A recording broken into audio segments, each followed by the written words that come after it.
Good morning. Welcome.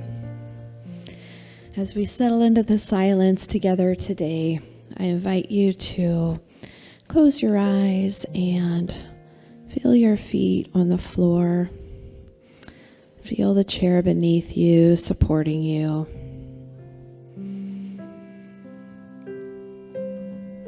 Tuning into the breath. Releasing any tensions or worries. Just relaxing into this present moment. Knowing that you are a precious expression of the divine.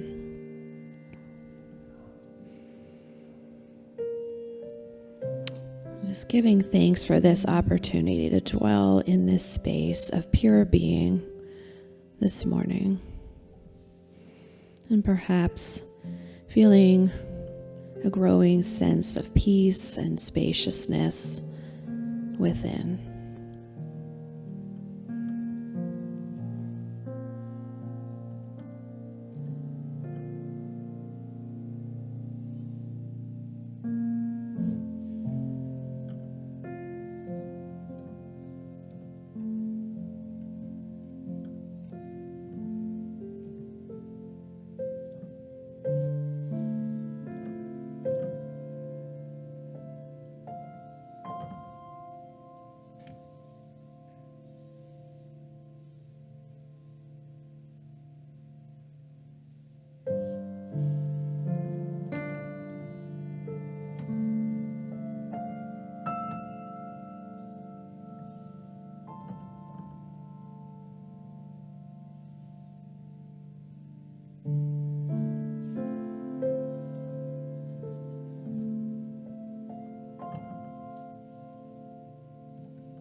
as this sacred time in the silence comes to a close, we remain open to the sense of peace that we've cultivated here this morning together, remembering our divine nature, and we give thanks for everyone serving here today, and we greet everyone this morning inside and outside our building with love and seeing the divine in each person. And we carry that forward throughout the day and into the week ahead. And so it is. Amen.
When I pray, I feel my heart go deeper, my heart go deeper into my God. When I pray, I feel my heart go deeper, my heart go deeper into my God. Right here, right now, right where I am, I pray. Right here, right now, right where I am, I pray. When I pray, I feel my heart go deeper, my heart go deeper into my God. When I pray, I feel my heart go deeper, my heart go deeper into my God. Right here, right now, right where I am, I pray. Right here, right now, right where I am, I pray. When I pray, I feel my heart go deeper, my heart go deeper into my God. When I pray, I feel my heart go deeper, my heart go deeper into my God.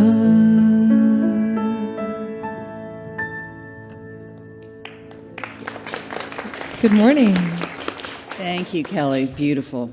Good morning, everyone. I'm Jennifer Lovejoy, and it is my pleasure to welcome you today. This is our second weekend of interviews by candidates for our senior minister position. So I will be welcoming our guest speaker in a few moments, but to begin with, we will do our own welcome, and let's start that by dropping into prayer, which we kind of already did with that beautiful song. But let's just take a moment and breathe into our hearts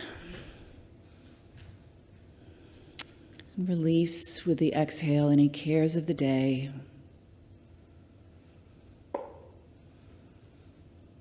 Knowing as we breathe in that we are deeply loved, deeply welcomed,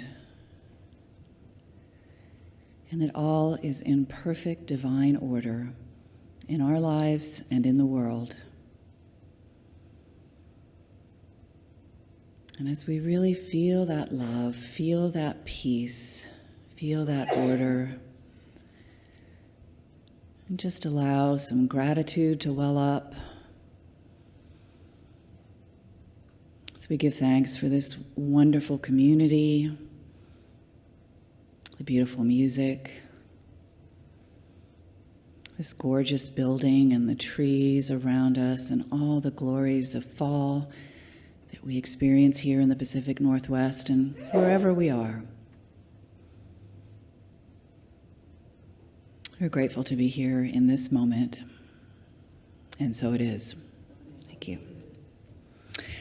All right, so at this point, I believe we have some youth.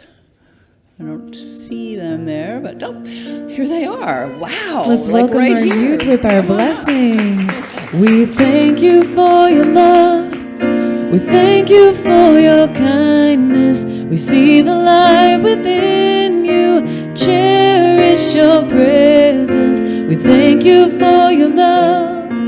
We thank you for your kindness. We see the light within you and cherish your presence. And so it is, and so it is in love.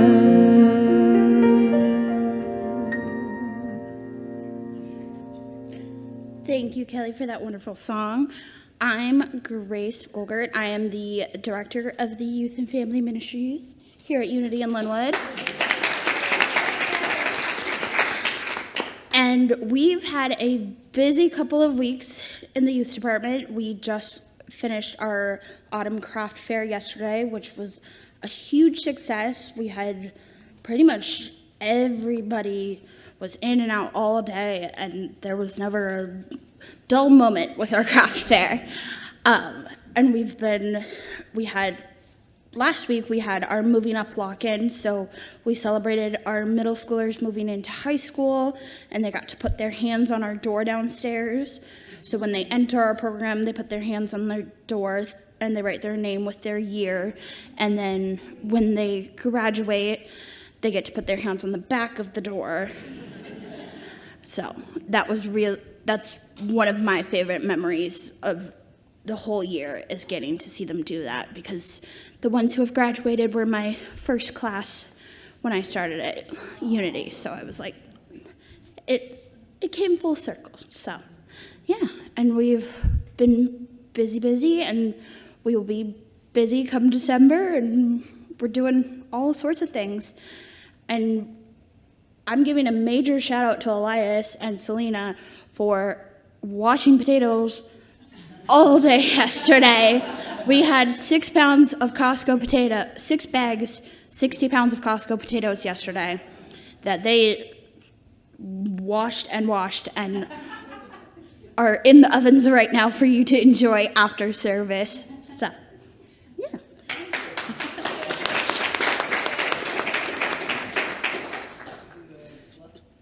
Yeah, Please join me in blessing our fabulous youth. Yes.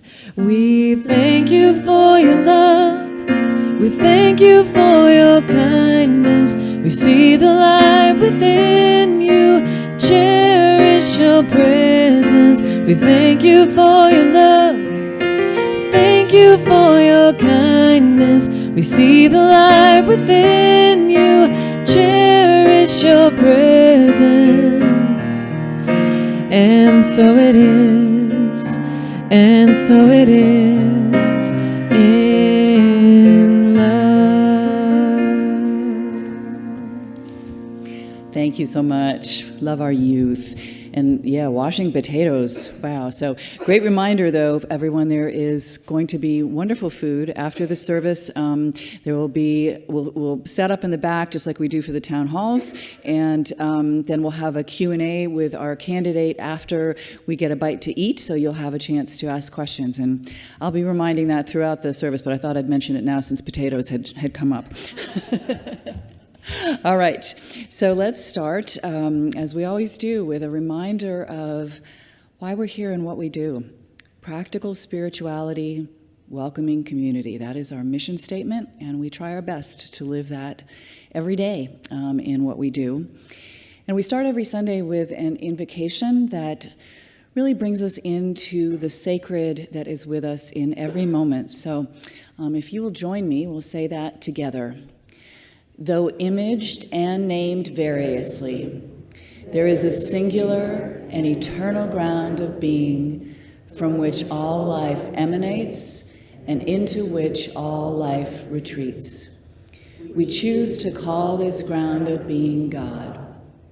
By extension, we come to understand that we are spiritual in nature, human in expression, and limitless in potential.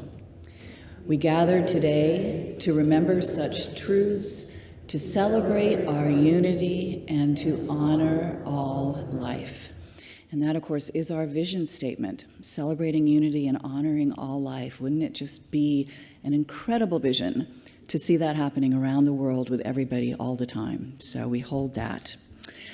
We also have core values that we go through every week, and our core values, if you see them all together, spell out the word empower. We want people to feel empowered when they come here to Unity in Lynnwood. And so the core value for today goes with the letter P in empower, and it is practicing spirituality. So our mission statement is practical spirituality, but here we're talking about what do we actually do? We practice. We practice in our daily lives and we bring things through it. So the core value states we seek to discover and share spiritual practices which are repeatable and reliable, and to infuse these spiritual practices into every area of our daily living. You good with that? Okay, great. So I would like to again welcome everyone, and especially welcome our first-time guests or anyone who may be returning after being away for a while. And if you're willing, I wonder if you would just, if you're first time or coming back, if you just raise your hand and kind of wave so that we know that you're here. So we've got a few people there. Fantastic. And Jana is our ambassador today, and she's got a welcome packet for you. And we'd love for you to join us for lunch and coffee and chatting afterwards if you're interested in staying. That would be fantastic. So thank you for being here. And I also want to give a special shout out welcome to our people online. So we have Nancy in West Seattle, David in Columbia, Tara in Bothell, and Colleen and Michael in Monroe, and 20 more people watching online. So let's welcome our online family by looking to this camera over here. Thank you, Fran, for your volunteer service. And let's just say good morning. Good morning. We see you. We see you. We love you. We love you. And we are glad you're here. And we are glad you're here. Thank you so much. All right. So with that, we will do our group sing-along, followed by our meet and greet. So I'll turn that over to our musicians.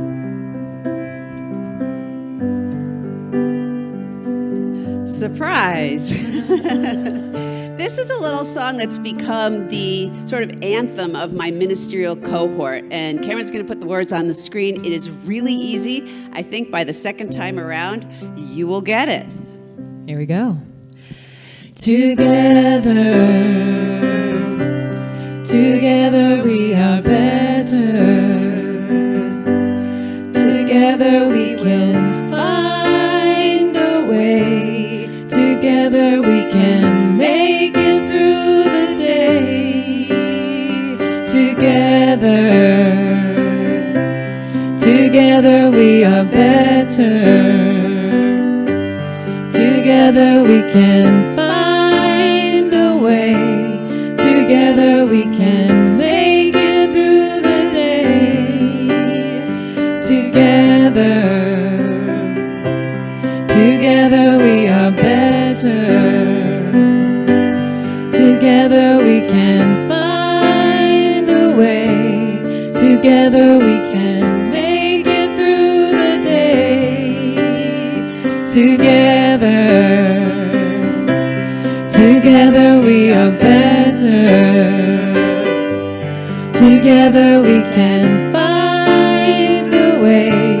Together we can make it through the day.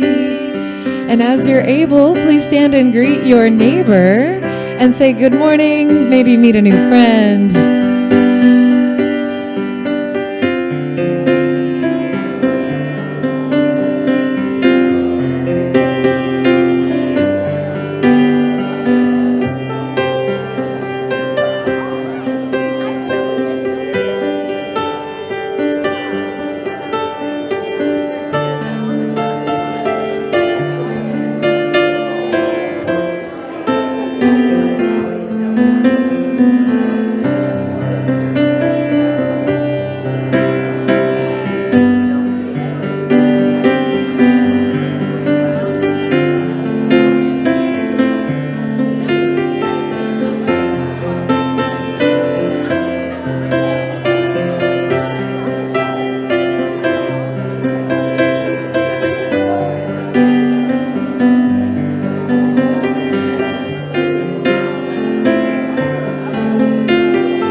take your seats again.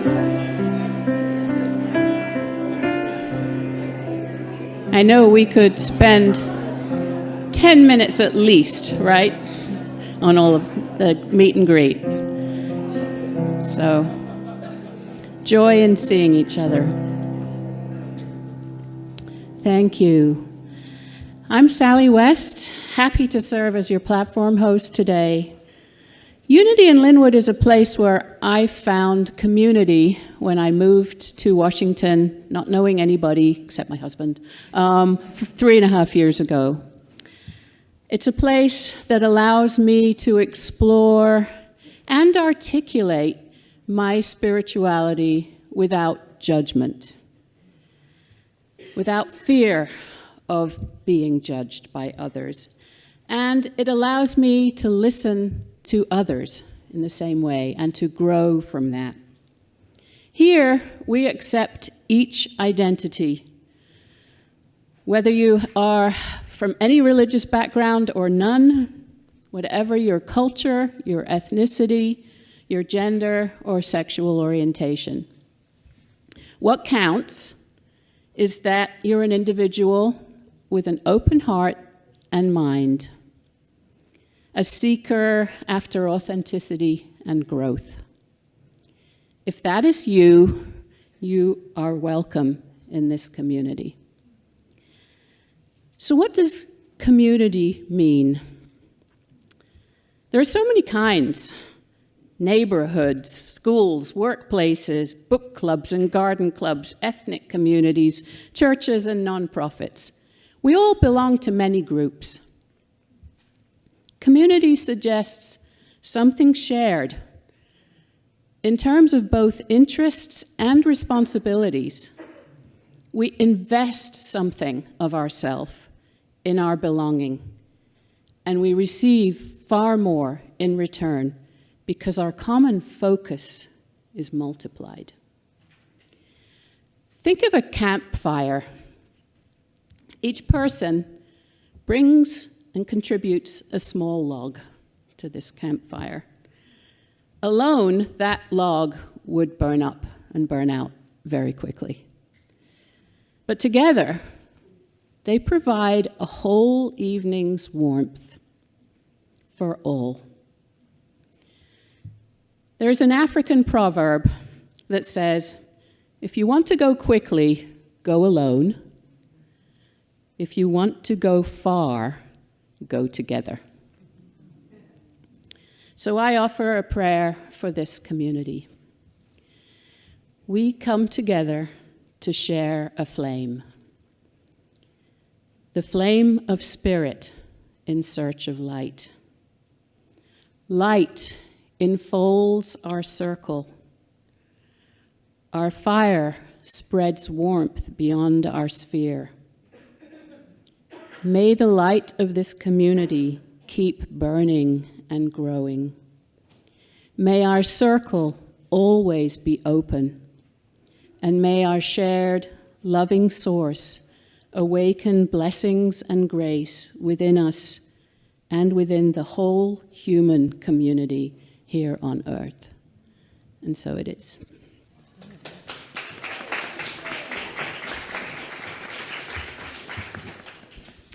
It's beautiful, Sally. Aren't we so blessed by our platform hosts? I mean, wow.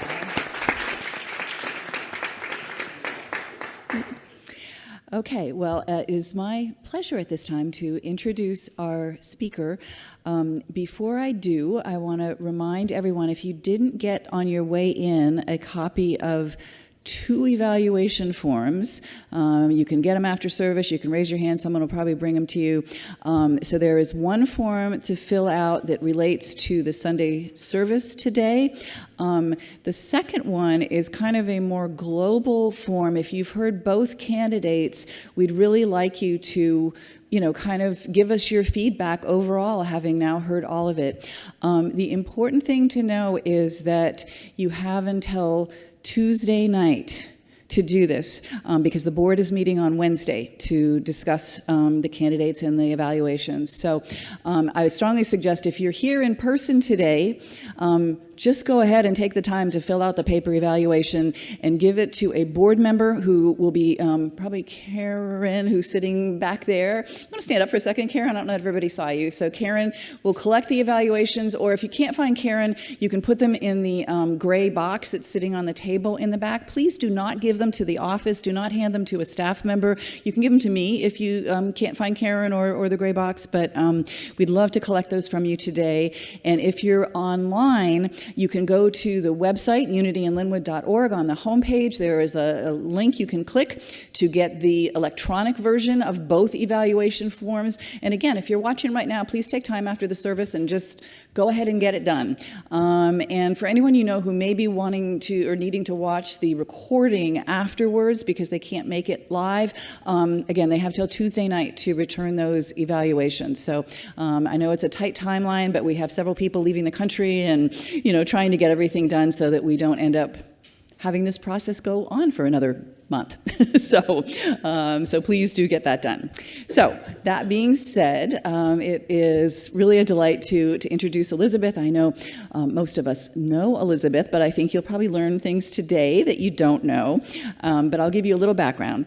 So Elizabeth Nachman first walked into a Unity Church, this Unity Church, 9 years ago, pretty much to the day, and was hooked on Unity.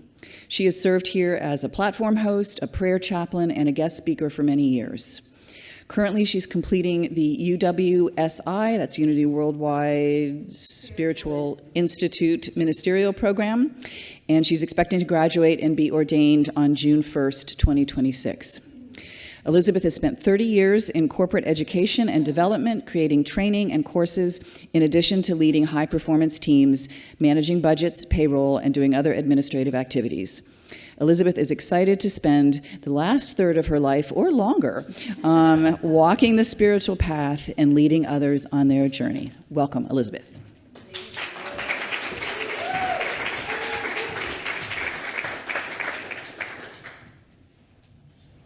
Thank you so much, Jennifer. So I don't know if you could call this a treat, but it's going to happen. And if it doesn't happen well, just listen to the message, because it's heartfelt.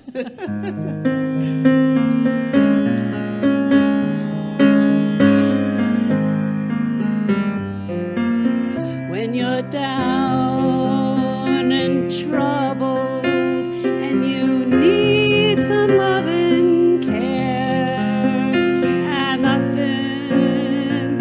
nothing is going right, close your eyes and think of me, and soon I will be there to brighten up even your darkest night. You just call out my name, and you know wherever I am, I'll come running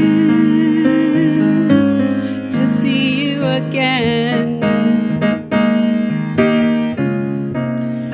Winter, spring, summer, or fall, all you have to do is call, and I'll be there. Yes, I will. You've got a friend.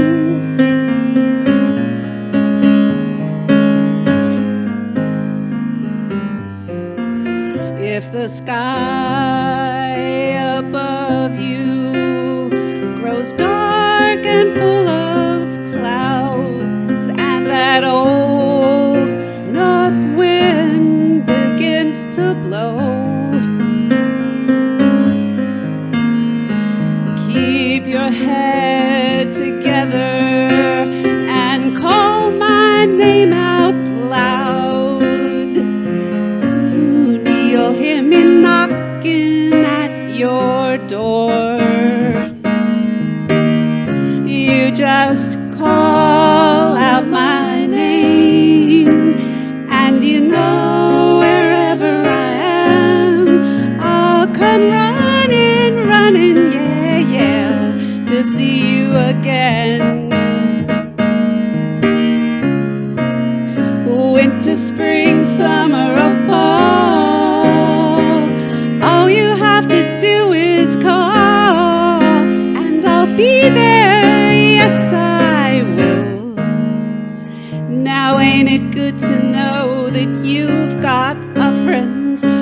People can be so cold. They'll hurt you, yes, and desert you, and take your soul if you let them. Oh, but don't you let them. You just call out my name, and you know wherever I am, I'll come running, running, yeah, yeah, to see you again. Oh, winter, spring, summer, or fall, all you have to do is call, and I'll be there. Yes, I will. You've got a friend. You've got a friend. Ain't it good to know you've got a friend?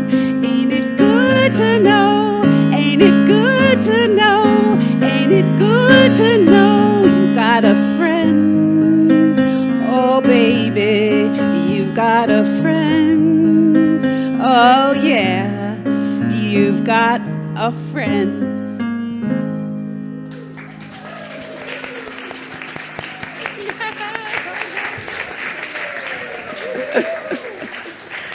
Oh, thank you, Kelly. Please acknowledge the amazing musicianship of Kelly Ash,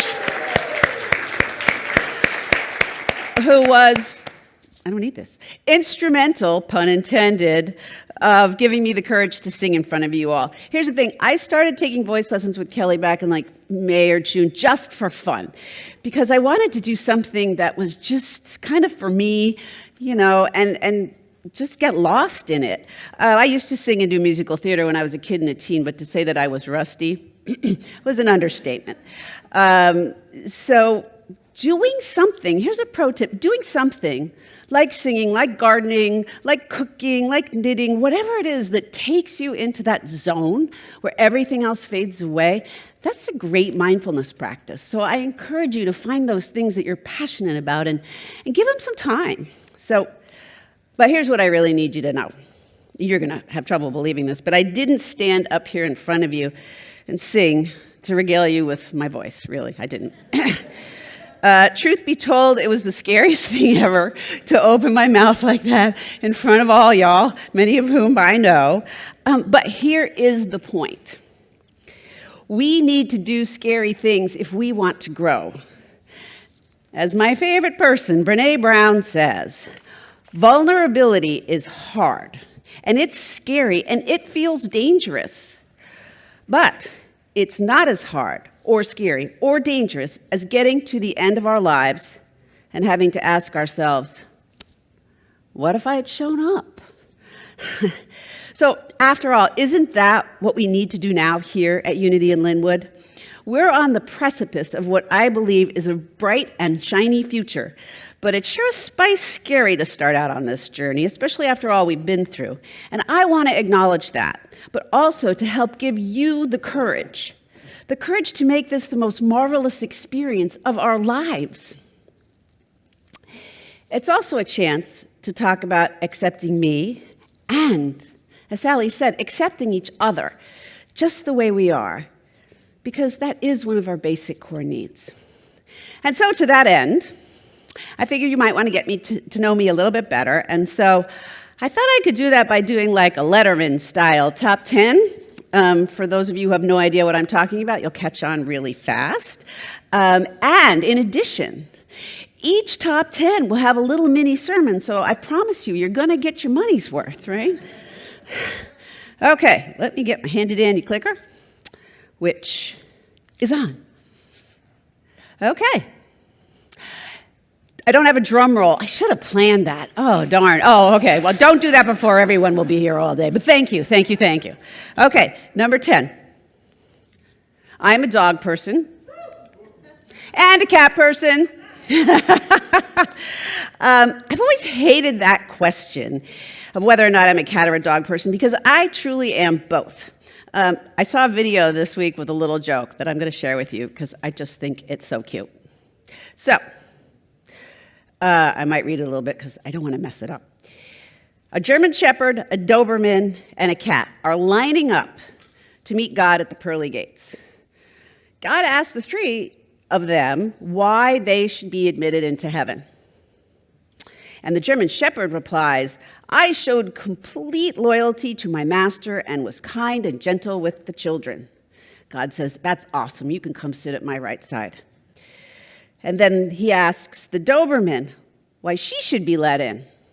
And she says, "I protected my family and loved them so much." God says, "Wonderful. You can come sit on my left side."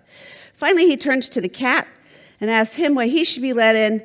And the cat replies, "I think you're sitting in my seat." Kind of sums it up, doesn't it? But it occurred to me that cats and dogs are really kind of yin and yang, when we think about them. I mean, dogs are easier in general because mostly they just want to please you, and for goodness sakes, they wag their tails in joy when they see you. So what better affirmation of love is that?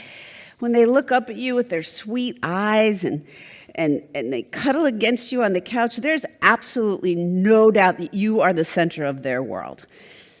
Now, many would argue cats, not so much. They often have a reputation for being fiercely independent and aloof, not really caring much about their human owners one way or another. Well, balderdash, I say. I had a cat in my 20s who, when I cried, and I did that a lot in my 20s, he would come up and lick my arm until I stopped crying. That's true. And even if he didn't, honestly, who doesn't just want to curl up in a ball by themselves by the fire and ignore everyone sometimes? I mean, seriously, we could learn something from cats. But actually, the real lesson in this one is not about cats versus dogs. It's about what loving animals teaches us about our relationship with God. Why? Uh-oh. I didn't think this would happen.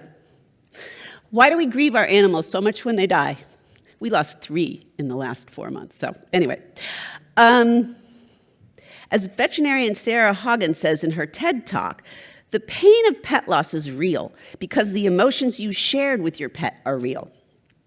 I think it's because we have a bond of unconditional love with our pets that's unique in our lives, because truly no human, even a parent or a child or a beloved spouse, can't offer us that kind of deep soul connection that our pets do. And most importantly, if we pay attention to that feeling, that sense of unconditional love, we can take that into prayer with us and really feel that love. Number 9, this is kind of a funny one. I was once roommates in New York City with the original author of the Sex and the City columns, and if that means absolutely nothing to you, trust me, there's a message. For some of you, you might be asking, well, which one was I, Samantha, Charlotte, or Miranda? But that might lead us down a road that's inappropriate for church, even this church. So, I will tell you that this experience led to a significant being thrown under the bus moment. Anybody had one of those? In a way that left me gasping for air and my sense of self. Long before I had an inkling that I am not me, meaning I had yet to understand that my ego was not the me that I should identify with, it was so easy to hurt and smush my delicate sense of who I thought I was. The situation, however, did end up leaving me homeless, and so I had to move back in with my mother, which at the time was probably not the ideal situation for any of us, but the fun ending to that is many years later we ended up building a new house with a special living place for her, and she spent the last few years of her life with our family. So that turned out well. Number 8, I almost didn't have kids until 2007 when we adopted twin 3-year-old girls from Russia. This is a picture from their first Christmas when we were still in San Diego. And I will tell you that one of my dear ones is in the audience today, so I better be a little careful about what kind of tea I'm going to spill.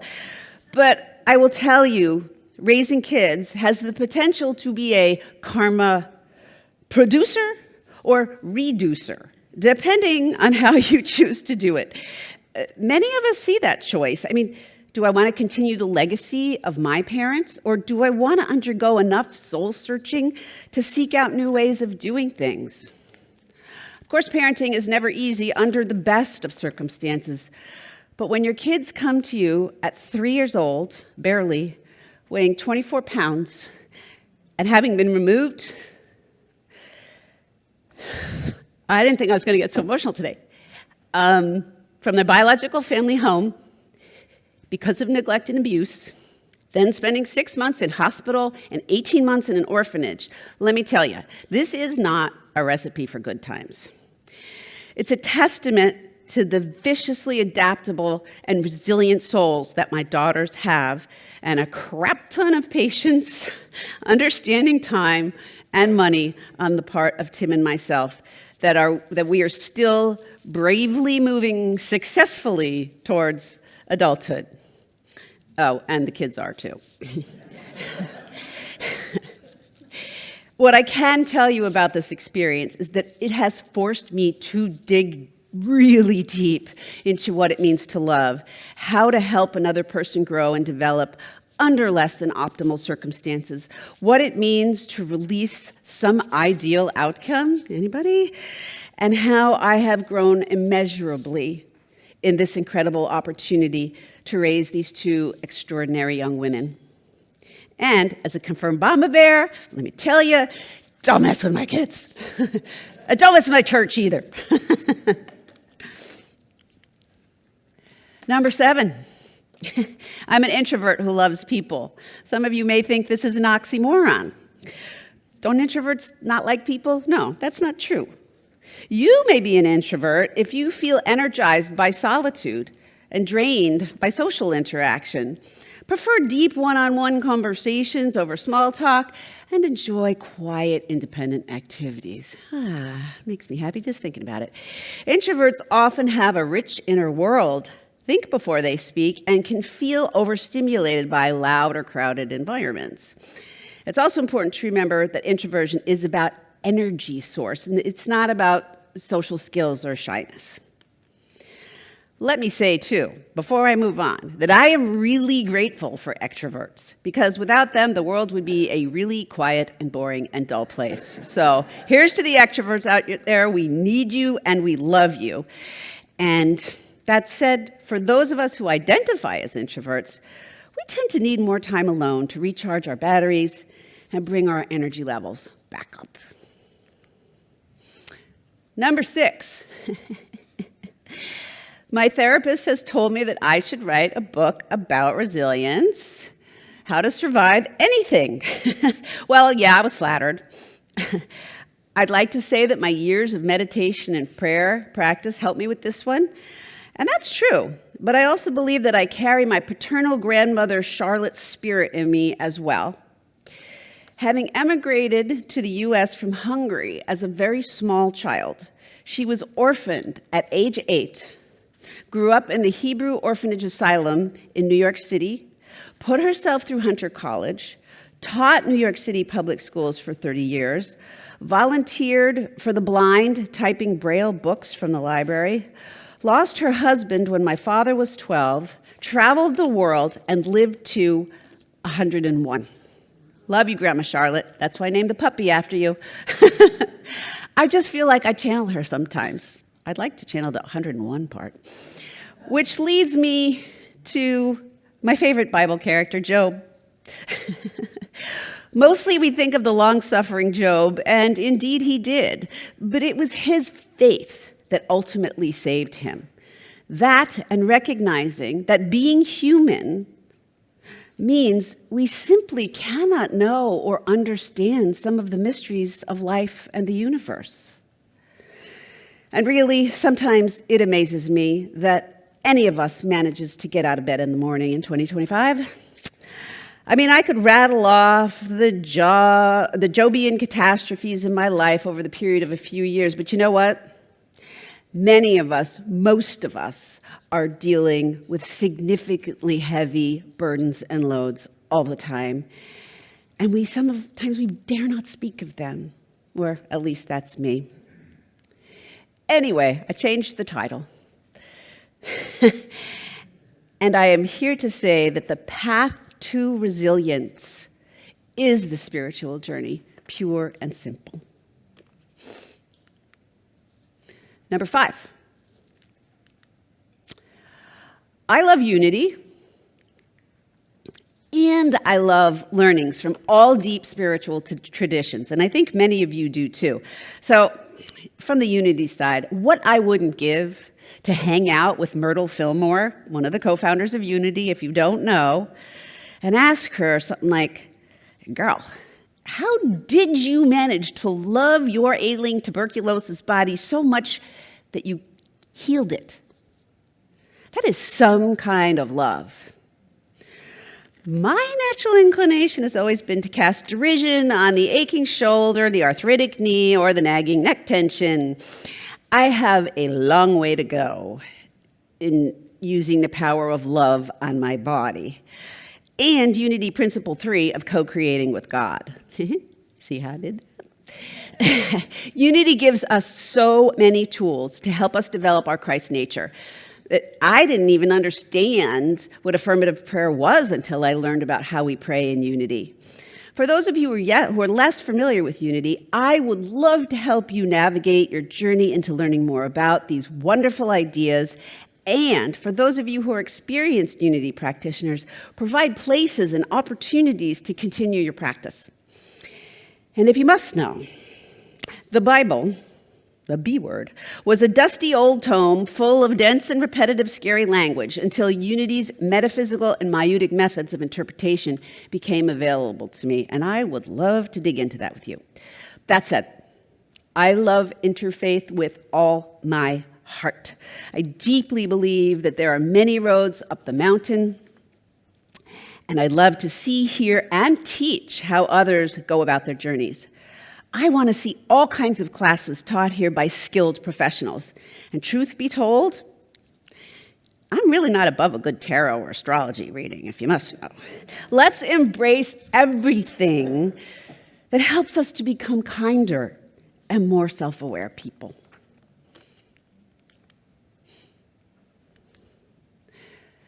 Number 4. I have a prosperity consciousness and a practical financial attitude. And I'm going to demonstrate that in a minute. I came complete with a stack of $1 bills, which my lovely assistant Tim and Sally will be handing out to each one of you. I think I have 75, so hopefully we'll get through this. And yes, you can keep this dollar bill to remind you of your prosperity consciousness.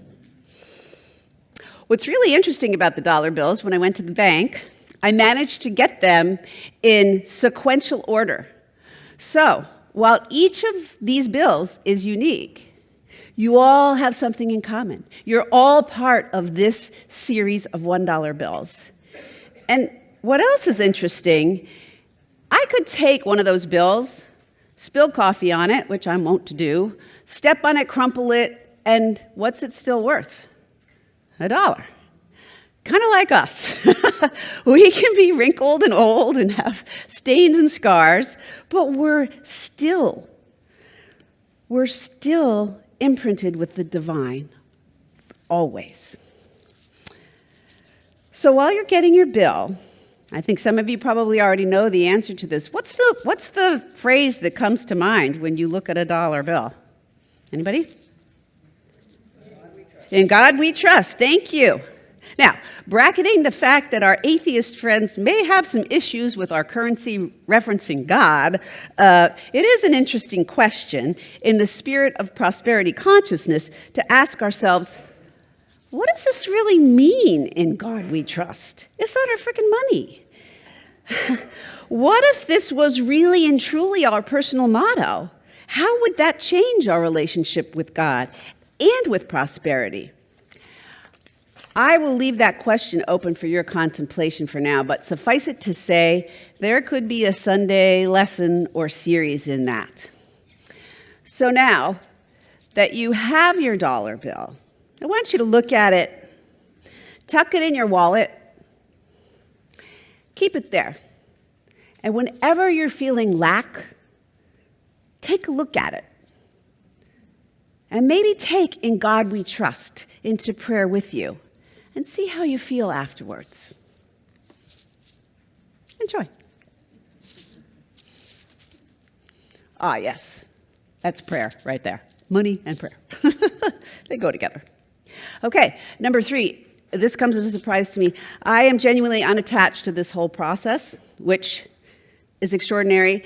Having spent pretty much all of my life since I first learned to walk, conquering the next battle, reaching for the next achievement, slaying the next dragon, completing the next task, even when I have to write it down and then cross it off. Anybody do that?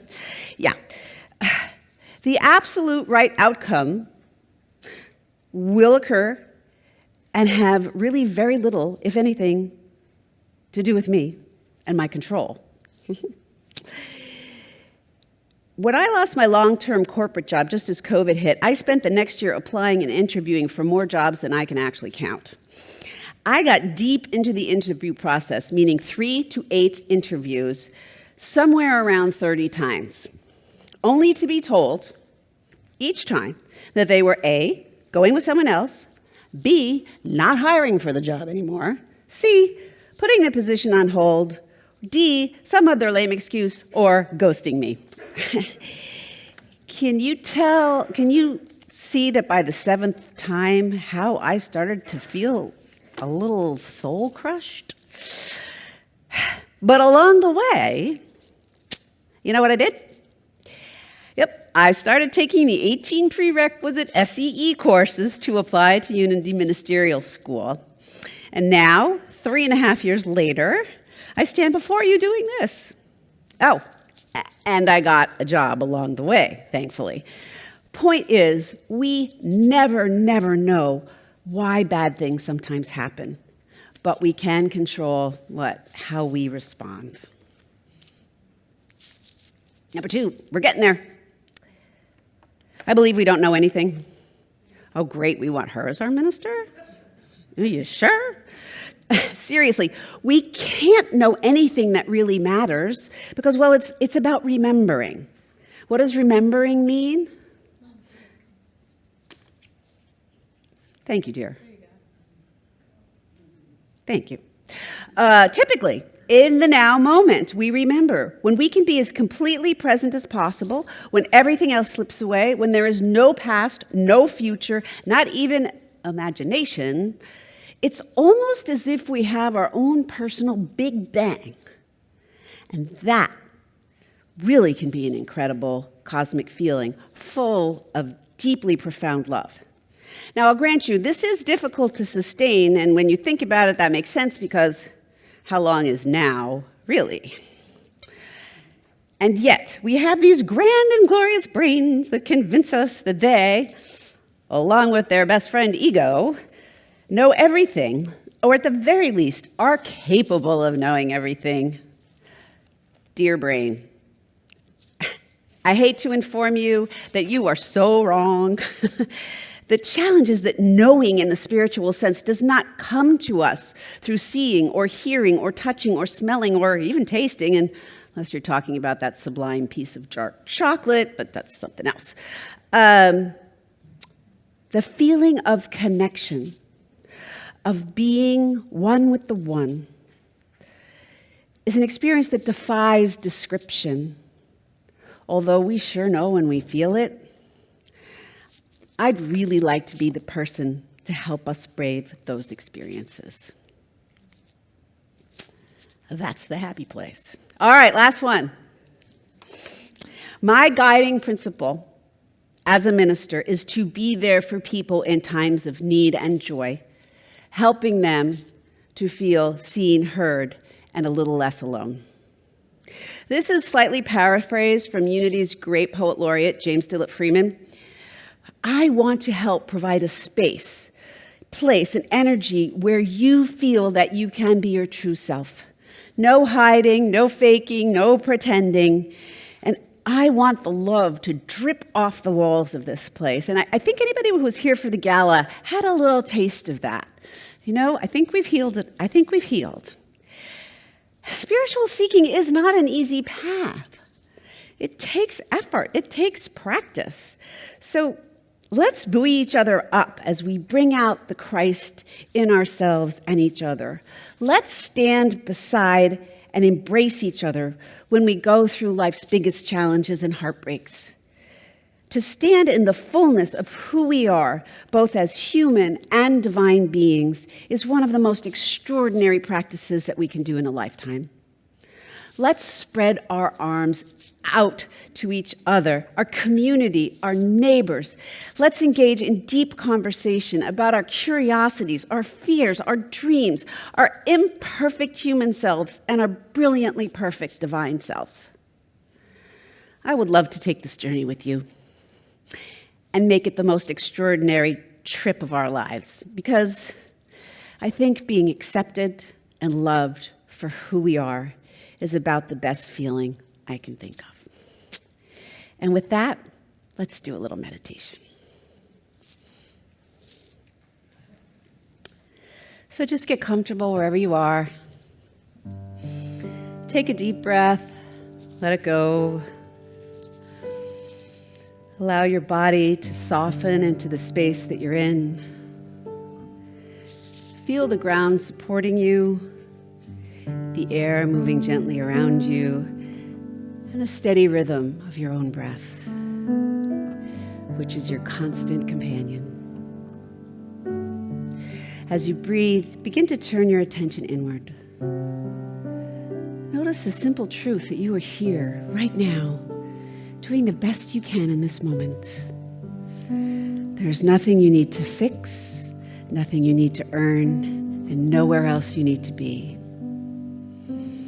With the next inhale, silently say to yourself, I am enough.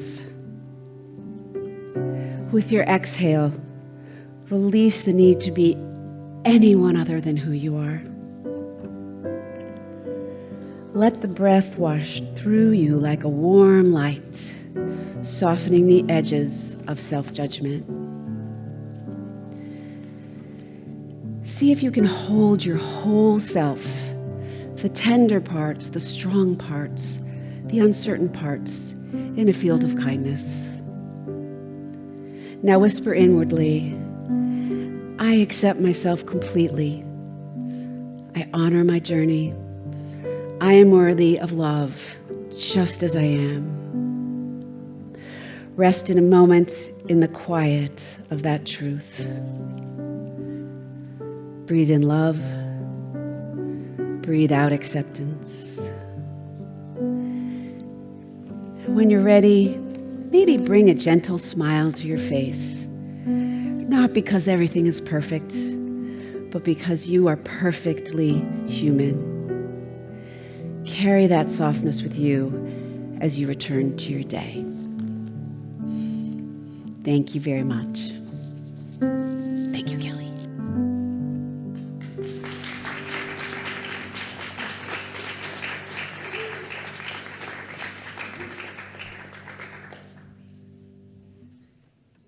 Thank you so much, Elizabeth.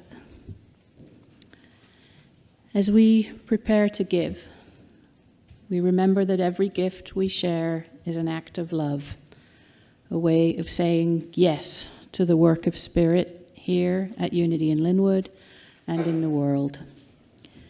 Your generosity helps us create a place of belonging, peace, and transformation for all who enter. We invite you to give from the heart, knowing that as you give, you also receive, for in God's economy, love always multiplies. And the ushers are already forward. Thank you.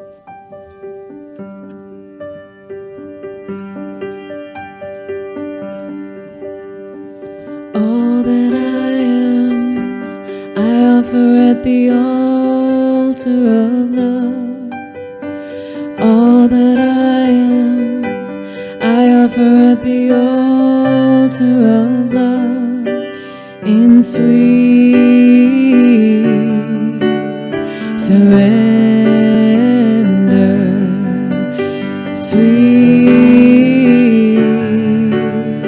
surrender. All that I am, I offer at the altar of love. All that I am, I offer at the altar of love. In sweet surrender, in sweet surrender.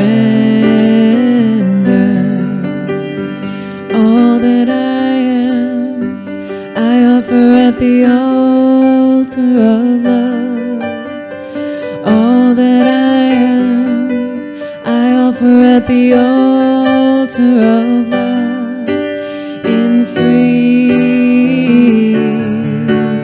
surrender,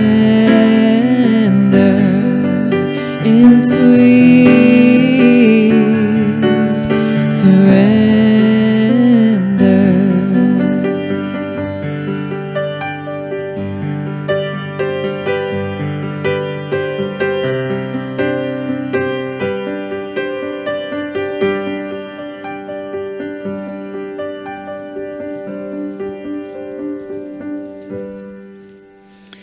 So as the ushers bring these gifts up, we just bless these gifts and offerings, knowing that they are so much more than dollars and coins and checks. They are energy in action. They take our love out into the world to do good works, and we are so appreciative and thankful.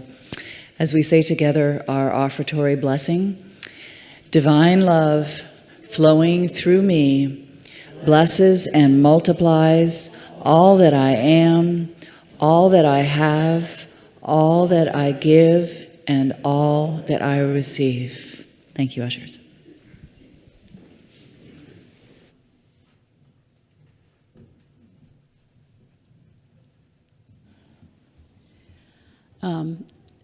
I'd like to just quickly draw your attention to the small groups offerings that are about to appear on your screen right there. Okay, quite a few. And then I have a couple of invitations to announce. Are you ready to raise your consciousness and awaken your soul purpose? Join us for a transformative 3-part journey of healing, release, and renewal. Let go of what no longer serves you. Heal your heart, anchor your light, elevate your frequency, and step into your soul's true calling. This immersive workshop is guided by Ingrid Rajith and the One Illumined Heart Light Workers team. It begins this next Friday, November 14th at 4 p.m., and then I believe goes for 2 more Fridays after that. All are welcome. Find full details on our website or pick up a flyer at the back, the Welcome and Information Station. UIL Christmas decorating, it's already here. Okay. I'm beginning to see red and green lights on some houses, not even Thanksgiving. But anyway, after Thanksgiving, on Friday, November 28th, 9 a.m. to 1 p.m., help us deck the halls and bring the holiday spirit to life at Unity in Lynnwood. Whether you love stringing lights, fluffing garland, or just sipping cocoa while others climb ladders, we'd love your help. Come for the joy, stay for the sparkle. Let's make UIL shine together this season. And again, the sign up is in the back. Thank you very much.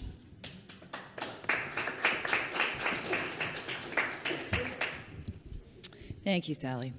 And thank you, Elizabeth. So once again, please be sure that you get evaluation forms, that you fill them out. Just take a moment to do that. Right after the service, the amazing hospitality team will be bringing in tables with some food. We can get a quick bite to eat, and then Elizabeth will be up here for a Q&A session, so please stick around for that. And I should note, too, since Elizabeth is our friend and part of our congregation, it is possible to do these evaluations anonymously. You do not have to put your name on them, so don't worry about that. If that's holding you back from completing an evaluation, just please do so anyway, and you can only put your name on if you're comfortable. I would also like at this point to ask our prayer chaplains to identify themselves for today. We want to make sure that everyone has an opportunity for prayer. Here's Chris. Wonderful. Thank you. And so, Chris, do you have a buddy? And Amanda, okay, who is back preparing potatoes, I think. So she's doing everything, praying over the potatoes. After service, while the potatoes are being ceremoniously brought in, Chris and Amanda will be up here, and please find one of them and pray, whether it is a celebration or something on your heart. Don't leave today without getting prayer from our prayer chaplains. And if you are at home or watching this online and would like prayer with one of our prayer chaplains, please email prayer@unityinlynnwood.org. Leave your phone number, and a prayer chaplain will call you within 24 hours and be just delighted to pray with you. So let's close today with our statement of faith, which we say every Sunday together. There is only one presence and one power in the universe and in my life: the infinite, living, loving presence of God. And we will close with our beautiful new peace song, which, for those of you who don't know, was written by Tom and Fran's son, Dennis Curley. So, and I break the things. Let there be peace on earth. Let it begin with me. Let there be peace on earth as it was meant to be. Here with the ones I love, we are a family. As we move through this world, we move in harmony. When there is peace on earth, we'll live in unity. Let there be peace on earth. Let it begin with me. Yes, there is peace on earth, and it begins with me.